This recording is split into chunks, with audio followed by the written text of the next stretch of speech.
Welcome everyone. This is Michael Cader. Today's webinar is presented by Publishers Launch Conferences and Frankfurt Academy as a short preview of the full-day Publishers Launch Frankfurt Conference, which will take place on Monday, October 8th at the very opening of the Frankfurt Book Fair. For those of you who are arriving in Frankfurt Monday morning, please note that the event will start at 10:30 to accommodate travel schedules and will go until about 6:30 in the evening. You can find full program details and enroll at the Frankfurt Book Fair site under the Academy section or through publisherslaunch.com. At the end of today's session, there'll be a slide with a discount code that you can use for 20% off the listed ticket price. As with all of our Publishers Launch conferences, you'll see from the slide that today's free webinar is presented with the generous support of our global sponsors, Constellation and Copyright Clearance Center, who support all that we do throughout the program here. With me now is my Publishers Launch Conference partner and our programming director, Mike Shatzkin. Mike, can you give people a quick preview of the focus of the conference at Frankfurt? Sure, Michael. Thank you. This program reflects two core realities of the digital revolution in the book business. The first is that publishers are innovating because they can see that the time-honored trade publishing model by which publishers lean primarily on bookstores to reach consumers is under assault because of the switch to online book purchasing. This means e-books, of course, but it also means online purchasing of print, because either way, the bookstores lose out. And without bookstores, publishers will need to fundamentally change. We see many publishers recognizing that, particularly in the English-speaking world, where the reality of bookstore decline is very evident. So we're putting on a host of speakers we call publishing innovators, executives who are spearheading initiatives of all kinds that right now are being tried by few, if any, other publishers. The other element of the conference is to acknowledge that nobody really knows how long the current model will remain effective, and of course it will remain effective for different lengths of time in different markets. It certainly isn't dead yet, even in the US, where the digital transition is most advanced.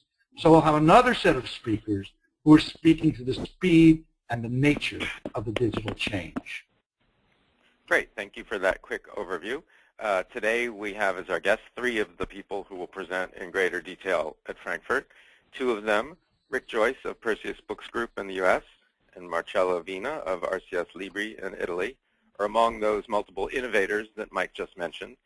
Those innovators also happen to be perhaps one of the largest collections of top trade publishing executives ever assembled on a single conference docket. So we're honored to have so many top people from different houses in different countries joining us. Our other guest today is Peter Hildick-Smith of Codex Group in New York, who has studied hundreds of thousands of book consumers since 2004 and has data that describes what actually happens with consumers when bookstores decline. So Peter Hildick-Smith is going to be our first guest today, and I'll be asking him a few questions. Peter, welcome. Thank you for joining us. Great to be here, Michael. Thanks for asking me. Since the Kindle launched in the U.S. about 5 years ago, what changes have you been able to quantify in terms of how book buyers actually discover what they want to read? Well, we've been doing this, as you said, since 2004, and I would say just in the last 2 years we've seen more extremely rapid change than any other time leading up to that. If you go back to our study from June of 2010, we had about 12% of frequent U.S. book buyers owning a digital reading device, either an e-reader or a tablet. In our May study, which is our most recent, that's grown to 57%. So we've seen nearly a fourfold increase in digital reading device ownership among the core book buyers in the United States. And that's precipitated a very significant change in terms of how people buy books, how people learn about books, and really the whole book buying business. So if we go back to June of 2010, which is really as this whole process was beginning to take hold, about a third of new books bought last were discovered in physical booksellers. And so that was clearly the dominant way that you would learn about books, and that was the model that we've all worked with over the many, many years. Following that, the next most frequent way of learning about new books is from personal recommendations, from people you know, from friends, from associates at about 14%. And then following that, author marketing at about 12%. Online booksellers only accounted for about 6% of new books discovered last. So clearly a fraction of what the physical bookseller was contributing there. And then the combination of the major digital media, search, social networking, online video, and Twitter only accounted for 1.9%. So a very, very small part of that total discovery pie. And the reason people discover books so much, or did, in physical bookstores, was the fact that, by and large, they would go to a store with an open agenda. They weren't going for a specific book. They were often going to find out with a completely open agenda what they were interested in buying and what they might encounter, whereas when they go to online booksellers, it's much more with a specific book in mind. So the advantage of physical bookstore discovery is you have a much more open audience to many new things. Right. So I wanted with that huge, yeah. Oh, go ahead. I was going to say, I just want to drill into one of the points that you just raised. It sort of sets up our second question. If people were listening carefully, they heard a very stark difference between that big number of people who discover books in physical bookstores and what sounded to me like pretty low numbers for all of those various online discovery methods that are getting lots of attention, whether it's online bookstore itself or social media or other online discovery techniques. As Mike said earlier, certainly in the U.S., we're seeing physical bookstores decline. It's happening in the other world English territories in similar fashion, and the expectation is that people around the world, as digital reading goes up, are going to see their bookstore base decline. In the U.S., certainly people have placed a lot of hope or expectation that social networking, online marketing, search engine optimization, placement on book-selling sites, cultivation of bloggers, online reviews, that all these techniques are somehow going to take the place of that big fat number for online, for in-store showroom discovery. It sounds like your data is throwing up a warning flag about that. Yeah, no, it's as I said, it's a very big shift in 2 years' time, not just in terms of how people are reading and buying, but where they're discovering books. And so, yes, again, 31% of new books discovered in June of 2010, physical stores, 1.9% from all the sort of major digital media that are reaching an incredibly vast audience of U.S. consumers, but don't seem to be generating the discovery levels that you need to replace physical booksellers. And that's looking, again, 2 years ago. Obviously, things have changed a lot since then. And so if we fast forward to our May study, where we interviewed well over 5,000 past month book buyers, the big change was that store discovery dropped from 31% to 17%. So by nearly half, a 14-point drop. And so that is an absolutely amazingly fast rate of change. And one of the biggest things that's taken the place of that store discovery is personal recommendations, and that's jumped from 14 to 22%. At this point, I just want to distinguish between two kinds of discovery, directed discovery and random discovery. Directed discovery is purposeful discovery where a publisher, an author, a publicist, a retailer, somebody is trying to promote a book, promote an author, drive velocity, and make business happen in books. Random discovery is just organic talking about books, and nothing epitomizes that more than personal recommendations. And so we've seen personal recommendations go from 14% to 22%. That's an 8-point rise. It's the single biggest change in discovery in those 2 years. And what that's basically saying is that we are giving up 8 points of discovery to this random organic process that nobody really has any control over. It's a very sort of strange and mysterious process. It's mostly through personal face-to-face communications. There's a little bit of phone, there's a little bit of texting, there's a little bit of twittering, there's some social network component to that, but 3/4 of that is just good old face-to-face talking to people. And the other thing about that big recommendation component is that it's very heavily skewed to backlist. So if you look at the books that were recommended, and we analyzed over 650 of them from the May study, only 6% were published in the last 6 months. So 94% of the books that were personally recommended were published over 6 months ago. So if you're trying to create frontless growth, if you're trying to launch a new book, if you're trying to create a lot of buzz and move things quickly, it seems that personal recommendations just don't play in that space. It's much more sort of legacy titles. It's much more conversational. And yet that's the piece of the discovery pie that is growing by far the most rapidly. Not surprisingly, other elements are growing as well. Online bookseller discovery was providing about 6% of new books discovered in 2010. That's up to 9%. But again, it's still barely half of the physical store discovery in May. So it isn't rising as quickly as we need it to. And random discovery is the piece that's growing most dramatically. Right. Very interesting. I want to shift to look at one other aspect of your data. Another dramatic change that we've seen in the marketplace, perhaps even, well, I guess it's about in that same 2-year lens, although it's picking up pace now, is this very big shift from dedicated e-ink reading devices, which is how the market really first took off in the U.S., to multifunction tablets that are now selling in far larger numbers and also selling in more countries. Does your data give you some understanding of how the owners or book readers on these different devices are behaving and buying and discovering books differently from each other? Absolutely, yeah. If you think about the whole genesis of the digital book market in the United States, it really wasn't until electronic paper came on the market in 2006 with the Sony reader and then the Kindle launch a year later that you really saw people reading digitally with any level of focus. Reading on the computer has always been very much of a sort of a tertiary activity. It really wasn't enough to build a business. And so the whole digital world was really built on the back of that e-ink technology that Barnes & Noble's Nook provided, that the Amazon Kindle provided.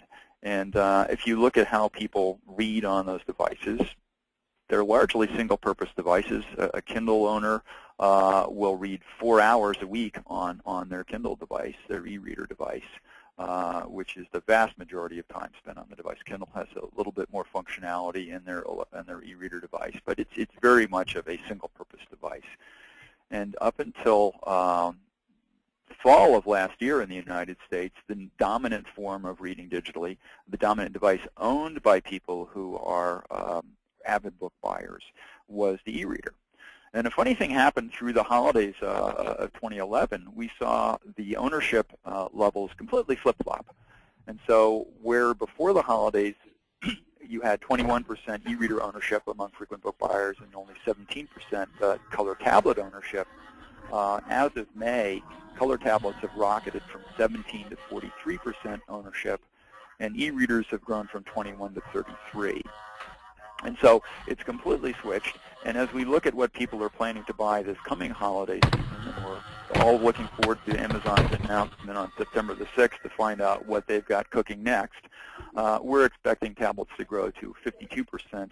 And at least at current prices with the current products on the market, we're expecting the e-reader to really kind of hold steady. Not a lot of people are looking to buy e-readers right now. And so looking very much at a tablet-driven world, which is something that really is novel for the U.S. market. Again, we're based on e-readers in terms of how this market has evolved. And so we're looking for a big shift. And what we're seeing is if you look at how an iPad user uses their device, the typical iPad user will spend over 17 hours a week on their iPad, but only 2 hours reading books for pleasure. So 2 hours on the iPad, over 4 hours on the Kindle. So what that's doing is it's diluting the amount of digital reading taking place in these very multifunctional devices. People are more likely to be spending their time on their iPad surfing the web, doing email. Among frequent book buyers, reading for pleasure ranks third, just ahead of games and using apps. And among children, it's games, it's video, books is third again in terms of their tablet usage as well. So it's affecting reading, but it's also affecting a number of total book units bought. An iPad owner in our May study would have bought 3.6 book units, which is well below the e-reader average of 4.4. They're not reading as much digitally as well. more 50-50 print and digital, whereas a Kindle owner is more 2/3 digital, 1/3 print. So there's a whole series of effects that come about when you move people from reading an e-reader to reading on a tablet. And so it's just a whole new wrinkle just in the last 6 months in the U.S. market that's completely changing the way people are consuming digitally. Terrific. Well, thank you. That was a lot of information in a quick discussion. As I hope all of you on the webinar can tell, Peter has all kinds of very valuable lessons and strategic insights from what his data and the shifts in the data mean for publishers and how they should go about maximizing this market as it emerges in various countries. You'll find that at the conference itself, he'll have a wealth of actual data slides that will be up on the screen, so you'll be able to focus a little bit more on some of the particular data points here that are particularly relevant or revealing. And Peter will have additional strategic suggestions to make for publishers around the world as they see this now tablet-driven world come to their doorstep. With that, I'm going to turn it back over to my partner, Mike Shatzkin. On October 8th at the conference, we're going to have a large number of speakers who, like Peter Hildick-Smith, will provide helpful context. Ben Evans of Ender's Analysis in London will talk about the strategies of Amazon, Apple, Facebook, Google, and Microsoft, and how the book business fits into each company's overall perspective. Jim Hilt and Teresa Horner of Barnes & Noble will discuss their just-announced first store outside the U.S. Brian Napak of Providence Equity Partners, who was formerly president of Macmillan, will talk about how publishers look to him now that he's an investor. We'll have a panel on the BRIC countries, that is Brazil, Russia, India, and China, and one on how the Spanish language market is developing for digital. Michael Healy of Copyright Clearance Center will alert publishers to copyright developments around the world that could affect their business. And Noah Genner of BookNet Canada will report on his organization's just completed study of Canadian consumers so we can get some insight about digital reading behavior that are not U.S. based. Now we want to bring in Rick Joyce. Rick is the Chief Marketing Officer of the Perseus Book Group. He's definitely one of the most innovative thinkers we know in our business, and I think that'll be obvious from what he's going to be discussing with us today on October 8th at the conference. Rick, thanks very much for joining us today. Happy to be here, and I apologize if there's a little bit of background noise, but I'm here with you. Yeah, well, I'm in New York City. I never know when a fire engine's going to go past my window, so we'll take that apology for all of us in advance. Rick, I know that Perseus has been experimenting with a variety of what are called social listening tools over the past few years. Now, some other publishers do this, but usually I think to track how effective their social marketing efforts are. But you had a different purpose, so tell us about that.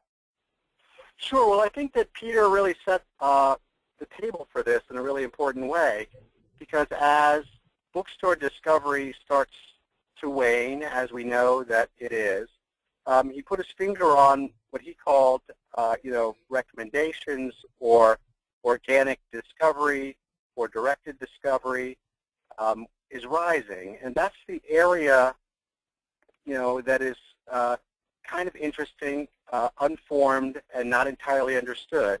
And a lot of that takes place, yes, on the at the water cooler, so to speak, or in the hallway, but also on Facebook, on Twitter, in the comment sections of blogs, in the comment sections of YouTube.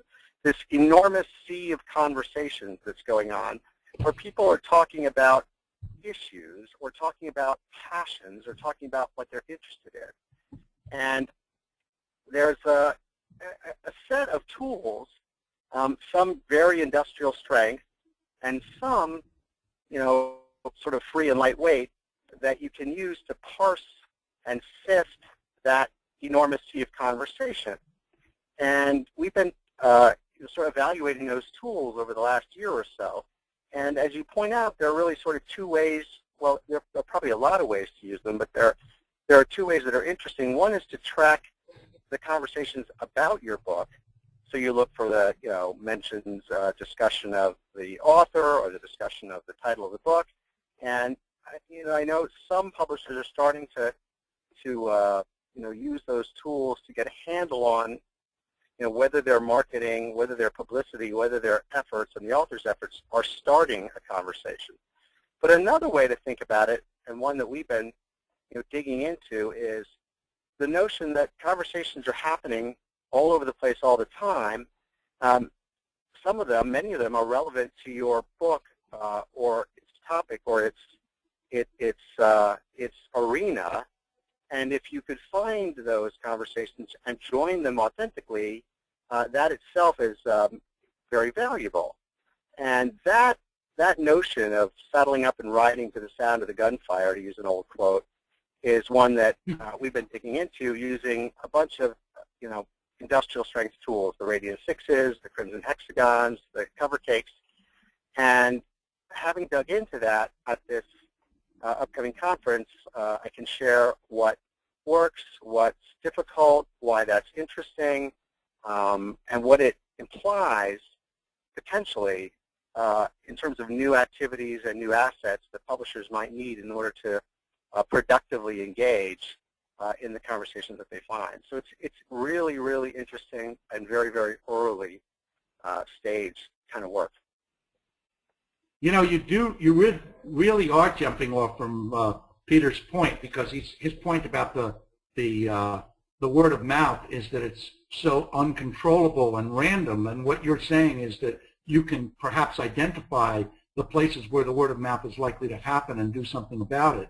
But he told us in other conversations that we've had about this that it's tricky to define what you're looking for, that if you look too narrowly at a topic, you won't find anything, and if you're too broad, you'll find way too much. Can you give us a couple of examples to illustrate what you mean by that? Right. Well, most of these systems are kind of profile-based, so you have to define, I'm looking for this and this, but not this or this, in the simplest terms. And that there's some art and some crafts to that, because it's true, if you define your topic too broadly, like, healthy diet, you get a gazillion results, and it's impossible to parse it. You get a gazillion results every day or even every hour. On the other hand, if you define it with the title of the book and the author, that's not going to help you much before your book comes out, or even when your book comes out, to find the conversations you're looking for. So the profile building is kind of a new skill, and one that we've been digging into. The other aspect of it is, well, which conversations do I want to join, or which ones are valuable? And I would say one of the things we've learned is, well, look, the social graph, the big sea of conversations, not all conversations are equal. Just like in the media sense, in the traditional publicity sense, you want to lean on the vehicles that reach a rich, dense target audience. So one of the things that's powerful and interesting about the social listening tools is that they will rank influencers in influence order. So it essentially gives you a lead list or a hit list that you can chase, starting at the top and working your way down. But you can also see what they're saying. It's not just, well, let's go after, Slate or Politico or whatever for some political book, but it's also, oh, these guys are talking about the debt, or these particular guys are talking about, Medicare. Well, those are really broad issues now, or some particular issue. But you can go after them in influence order, and the influence orders are interesting. They include things like the number of retweets, the number of followers, the size of the crowd that they speak to. So that's the kind of metrics and the kind of sort of aspect that we're learning as we dig into how do you parse the social graph and how do you go after it. That's great. Thank you. Now, how do you obviously, I should clear this, I should tell our audience, Perseus is a publisher, a substantial publisher, but they're also a very, very big distributor with approximately 300 publishers they distribute for, which is one of the reasons that they look so hard at these tools, because they're trying to help screen tools for their distribution clients. What I'm wondering is, how do you see using what you've learned to help the publishers you distribute? Can you give them shortcuts, or do each of them have to replicate much of the work you've been doing around their own content? Or is it a combination of the two? Well, it's an excellent question, and it's early yet. And if you have the answer, come in and tell me, because, some of what we're doing here at this stage in the digital transformation is serial experimentation. And it's one thing to find something that works, and it's another thing to figure out, well, how do I share this with, our publishers and our publishing clients? Is it best practices? Is it the tool itself? Or is it some kind of, market research report? And what I would say to you right now, at one of your conferences last year, I remember hearing this quote that was really interesting, which was, some of these things that we're all talking about, you're either going to pay in time or you're going to pay in money. And right now, social listening is time and money. It's not even a trade-off. These are very expensive tools and fairly time-consuming. So right now, the answer is trying to figure out, an efficient way to make the crowbar move the world, so that we can figure out how to share it with publishers. Well, right now, we know it moves the world, but it does it in a very time-consuming and expensive way. But we all know there's a sort of a Moore's law to all these technologies, and they get easier, and they get more friendly, and they get less expensive. And one of the reasons to lean in early is not so much because you want to discover the tool, but the tool starts to shape, or the inquiry starts to shape how you organize and how you what your process is. And so, I think it's early days, and what's going to be most interesting about this is not the vendor or the tool or the company, but the new process. I mean, 6 or 7 years ago, there was no Twitter. There was no Facebook, so there was no needing to organize against it. And I think what's interesting about right now is, as we get tools to surf that ocean, we're also going to have to figure out whose job it is and how you do it. Great, thank you, Rick. This is Michael Cader jumping back in as we transition over to our next speaker. At the risk of sounding a little self-serving, I'm just going to point out that what we just heard happen here with Peter Hildick-Smith's data sort of setting up some of what Rick, Joyce, and Perseus is working on in practice is no accident. We program our shows to try to put together presentations that create a useful strategic narrative for our audience and bring together ideas from across the business in ways that are harmonious and actionable. And with luck, we're going to see a lot more of that happening live at the show if you're able to join us in Frankfurt. It's fascinating to me, this counterpoint between looking at whether you're trying perhaps unrealistically to start conversations about your book, or whether your strategy should be focused on joining those relevant conversations that are already taking place, in which you can build a bridge over to your book from communities that already exist. As Rick was underscoring towards the end there's some very interesting tools out there, but these tools are both complicated and expensive to use. They do require time and money, and so it's an interesting experimentation process, but it requires a serious commitment, and doing so in a thoughtful way is not for the faint of heart. So with the show itself, Rick's going to help drill down even more specifically into some of what they've learned while using a variety of these tools, and help all the publishers in the audience figure out how to drive performance rather than just give you a pretty report on what's already happened. With that, I'm going to turn it back over to Mike, and he will pick up the thread with our third and final guest today. Yeah, and our final guest today in today's webinar is Marcello Vena. And Marcello is the Director of Digital Products for RCS Libri, which owns the book publishers Rizzoli and Fabbri Editori, as well as other media companies. Marcello, you've launched a Rizzoli First imprint for digital first titles in July for fiction in Italian. And you're selling these ebooks DRM-free. Why did you choose to do this imprint without DRM?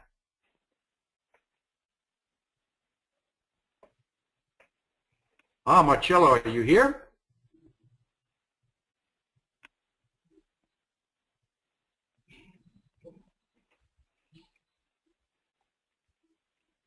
Aha. We lost Marcello's sound. We seem to have lost Marcello. Hello, can you hear me? Ah, Marcello, now we can hear you. Marcello, Okay. did you hear the question? Yes, I got. Oh, you're getting cut off again, Marcello. Technology is difficult.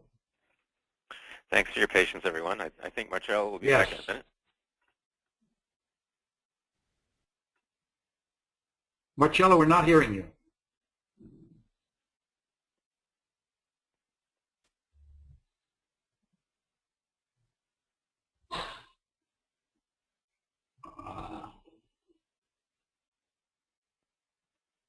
Well, I Hello? think, yes, are you there, Marcello? Yes, I'm here. Okay, good. Now, did you get the first Hello? question? Wanted to know about the DRM-free imprint that you're doing. Why did you do it DRM-free?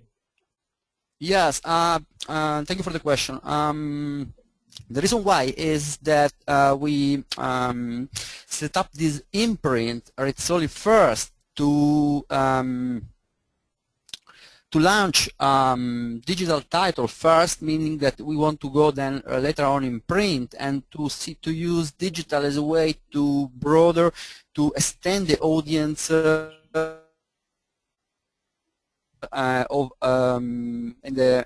the reach of our books, and to prepare for a launch in print. And as it happens, there are titles that perhaps at the beginning, let's take the both authors that we believe they are great. They might not necessarily get the same attention in the bookshop as bestseller authors. So the idea is that why don't we launch them ahead in print, and then based on result and on the awareness we can build, then get a better position on the bookshelf. So the idea is to use digital as well to boost sales in print, which is some sort of a new idea. And in such case, a DRM doesn't help this goal at all. So the idea is that also people should start reading the book, enjoying it, perhaps sharing with the family. We are talking about, of course, legal sharing. We are not talking about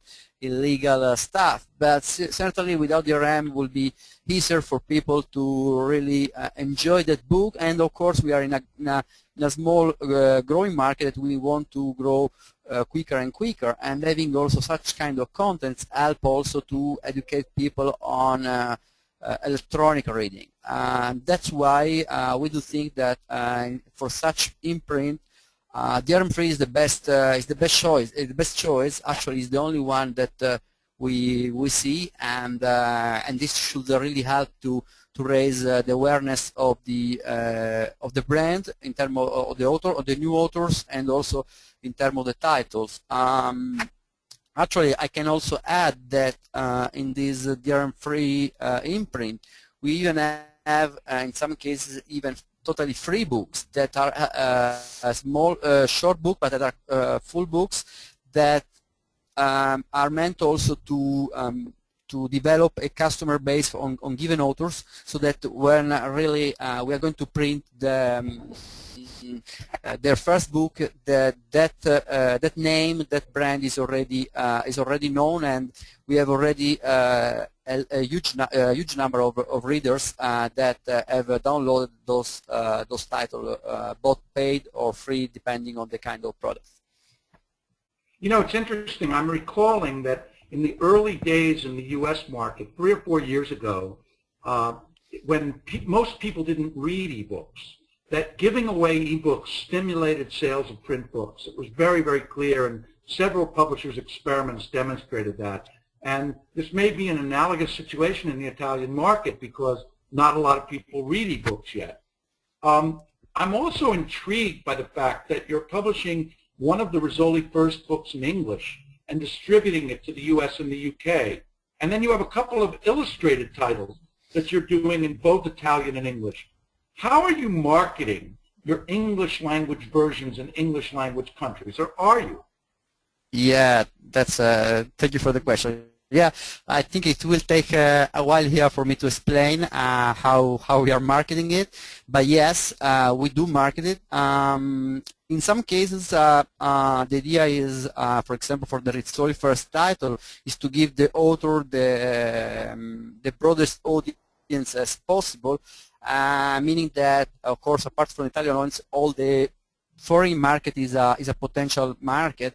Not only just for, and then I will go to the point, not just for the consumer, so the final reader, but also for the publisher, because of course we do also sell our Italian works, sell rights to other publishers. So this is also a way to get this author and this kind of authors very quickly known by other publishers, and of course also by the consumer at the same time.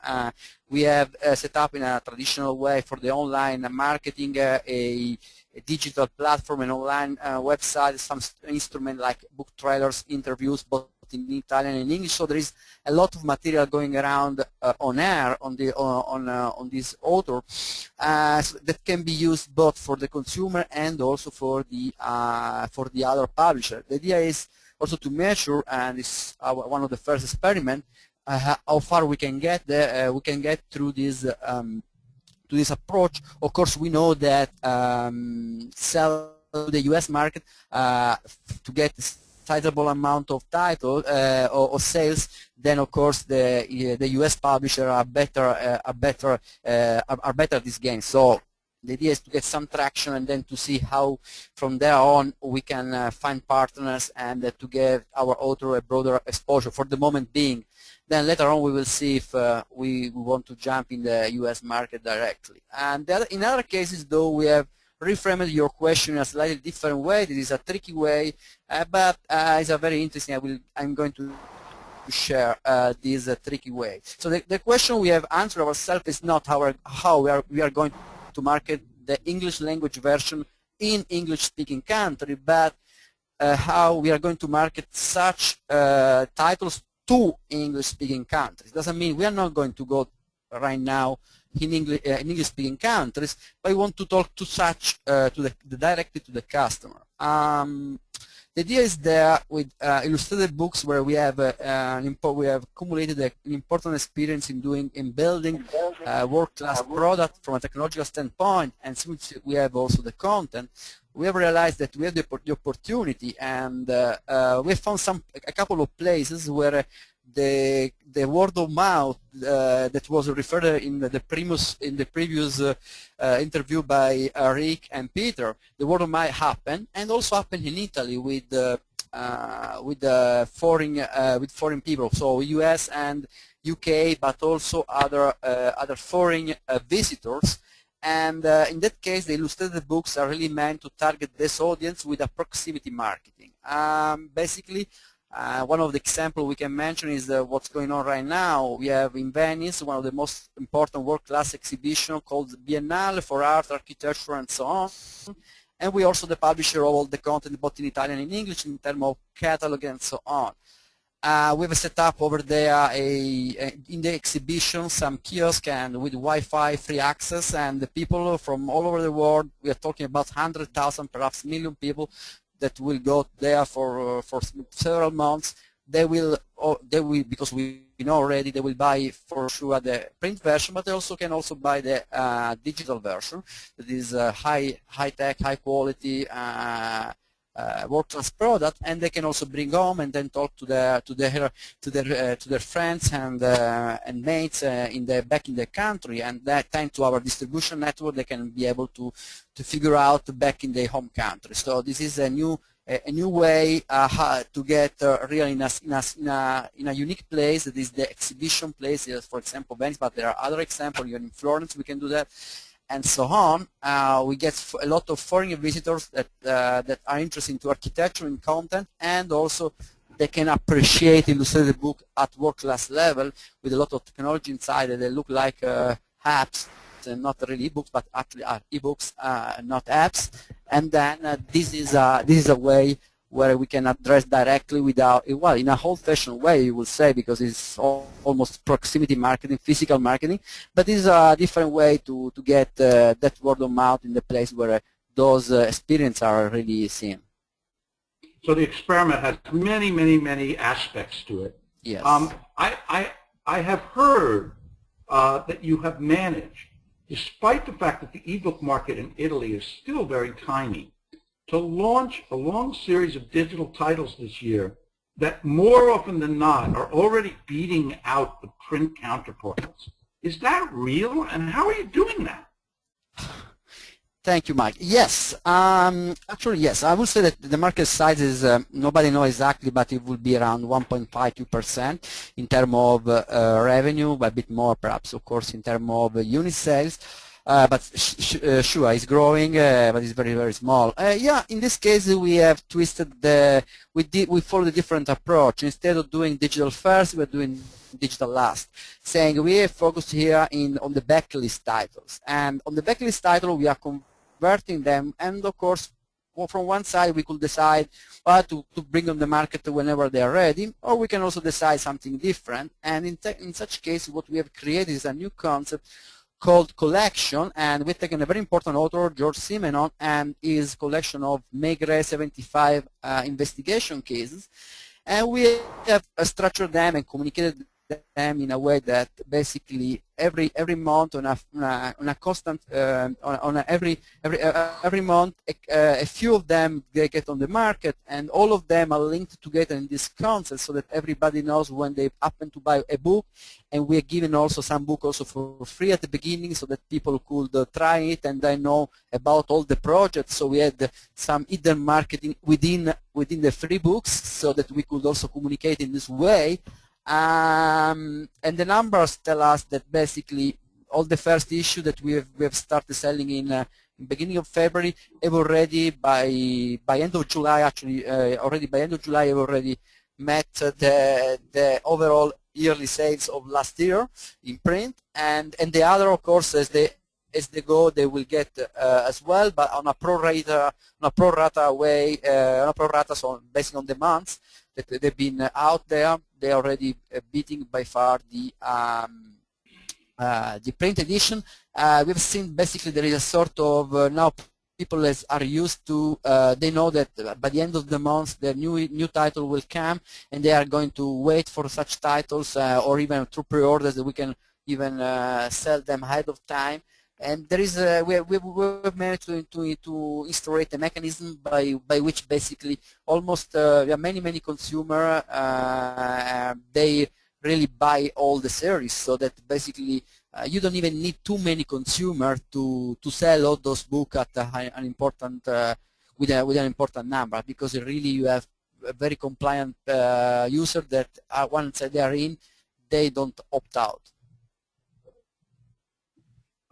There's certainly a lot of experimentation taking place in your shop, Marcello. Thank you very much. One element of what Vena is doing, which is publishing in English from a base in Italy, is also being attempted from a base in Germany by Lube. And in fact, Lube is also trying out publishing in Mandarin Chinese, which Helmut Pesch, who oversees their efforts in the digital space, will discuss at the conference. Among the other innovators we're going to have, innovative executives, are Dominique Rocca, who's the CEO of the U.S. publisher Sourcebooks, Rebecca Smart, the CEO of Osprey, which is a UK-based publisher that is expanding to new vertical points, new verticals from a starting point in military interest. And it's interesting how far afield from military interest they're able now to go. Anthony Forbes Watson is the managing director of Pan Macmillan in London. We'll have Ken Michaels, who's the COO of Shatzkin Book Group of USA, and Stephen Page, the MD of Faber in London, and Charlie Redmayne, who's the CEO of Pottermore. And all of them will talk about initiatives that are taking place in their companies that are either hard to find or impossible to find anywhere else today, but which we believe will be closely watched and could very well be imitated by many others in the next couple of years. So Publishers Launch Frankfurt on October 8th will be absolutely packed with crisp and succinct presentations that will inform any book publishing executive anywhere who is grappling with digital change. We look forward to seeing you there. On the screen now is the Publishers Launch enrollment information or sign-up information. You get 20% for having attended this webinar if you use the code that we have listed there, PL12 Partner MCMS. So I hope you'll enroll for Publishers Launch Frankfurt. We hope to see you there. Thanks so much to all of our panelists today, my partner Michael Cader, Peter Hildick-Smith, Rick Joyce, and Marcello Vena, and thanks to all of you for joining us for this webinar. And we'll see you on October 8th in Frankfurt.